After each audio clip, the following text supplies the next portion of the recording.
সম্পাদক মলয় মুখোপাধ্যায়। ইতিমধ্যে আপনারা জেনে গিয়েছেন যে আগামী 5ই ফেব্রুয়ারি 2024 ডিএ মামলাটি মাননীয় জাস্টিস বিচারপতি ঋষিকেশ রায় এবং বিচারপতি জাস্টিস প্রশান্ত কুমার মিত্র মহাশয়ের বেঞ্চে 60 নম্বর সিরিয়ালে 6 নম্বর রুমে অনুষ্ঠিত হতে চলেছে এবং তা আমরা আমাদের পেজে এবং বিভিন্ন হোয়াটসঅ্যাপ মেসেঞ্জারে কর্মচারীদের কাছে প্রেরণও করেছি। সেই প্রেক্ষিত সাধারণ কর্মচারীদের যে মন্তব্য সেগুলো আমরা সবই লক্ষ্য করেছি।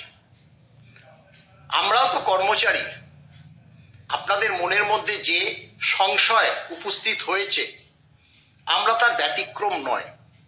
গত 3রা নভেম্বর 2023 ঠিক এই 60 নম্বর সিরিয়ালে মামলাটি উঠেছিল 6 নম্বর রুমে। সেখানে মাননীয় জাস্টিস ঋষিকেশ রায় এবং মাননীয় জাস্টিস সঞ্জয় কারোলের বেঞ্চে উঠেছিল। আমরা লক্ষ্য করছি যে এবার বিচারপতি, দ্বিতীয় যে বিচারপতি মাননীয় প্রশান্ত কুমার মিশ্র মহাশয় উপস্থিত থাকবেন। তবে এক্ষেত্রে একটা কথা বলে রাখি, এর আগে আমরা লক্ষ্য করেছি যে দ্বিতীয় জাস্টিস যিনি থাকেন সেখানে পরিবর্তন এর আগেও হয়েছে। মাননীয় জাস্টিস পঙ্কজ মিতাল, মাননীয় জাস্টিস সঞ্জয় কুমার, এই নামগুলো আমরা লক্ষ্য করেছি। তাতে যে খুব একটা অসুবিধা হয় তা কিন্তু নয়, কারণ বহু মামলাই রিলিজ হয়েছে। হ্যাঁ, এখন প্রশ্ন হচ্ছে যেহেতু গতদিন 60 নম্বর সিরিয়ালে থাকার প্রেক্ষিত একটা 16-17 মিনিটে মামলাটি মামলাটি উঠে যাওয়ার পরও মামলাটি বিচারকদ্বয় শোনেননি। তারা সেই দিনই বলেছিলেন 2nd উইক অফ ফেব্রুয়ারি মামলাটি শুনবেন এবং সেই পরিপ্রেক্ষিতে যে অর্ডারটি বেরিয়েছিল কমেন্সিং উইক অফ ফেব্রুয়ারির 5 অর্থাৎ 5 তারিখে যে সপ্তাহটা, সেই সপ্তাহে মামলাটি উঠবে, অর্থাৎ সোম থেকে শুক্রবার। লক্ষ্য করলাম একদম সোমবারই মামলাটি উঠল। সংশয় আমাদেরও আছে স্বাভাবিকভাবে, কারণ আগামী 5 তারিখে যে মামলাটি উঠতে চলেছে সেটা হচ্ছে 11তম। আপনারা সকলেই জানেন মাননীয় মুখ্যমন্ত্রী বিধানসভায় দাঁড়িয়ে বলছেন যে ডিএ দেওয়া হবে না, ডিএ বাধ্যতামূলক নয়, ডিএ ঐচ্ছিক, কিন্তু তারা মামলা লড়ছে। এখন আমরা তো সাধারণ, সাহিত্য সম্রাট বঙ্কিমচন্দ্র চট্টোপাধ্যায়ের যে বঙ্গদেশের কৃষক যে নিবন্ধটি তিনি লিখেছিলেন সেখানে তিনি বলেছিলেন আদালত হচ্ছে পয়সাওয়ালা মানুষের পয়সা খরচ করে তামাশা দেখার একটা জায়গা।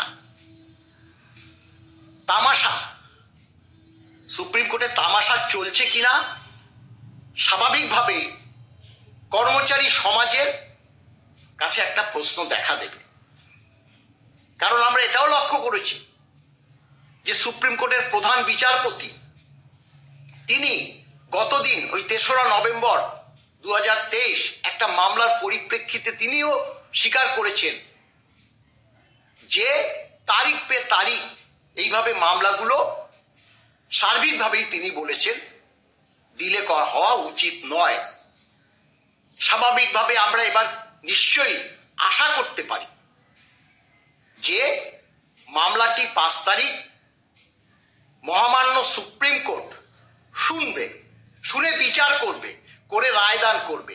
যে রায় হোক না কেন আমরা তা মাথা পেতে নেব, কিন্তু তাদের তো বোঝা উচিত আমরা সাধারণ কর্মচারী, অধিকাংশ অবসর নিয়েছে এই মামলার প্রেক্ষিত। আমরা তাদের কাছে হাত পেতে পেতে টাকা জোগাড় করে এই মামলা লড়ছি। আমরা সাধারণ মানুষ, আমরা পয়সাওয়ালা নই, পয়সা হলো হচ্ছে সরকার। এক একটা মামলাতে কত খরচ হয়। মহামান্য উচ্চ আদালতের একজন বিচারপতিও প্রশ্ন করেছেন যে কত টাকা সুপ্রিম কোর্টে মামলার প্রেক্ষিত সরকার খরচ করছে সেটা জানানো হোক।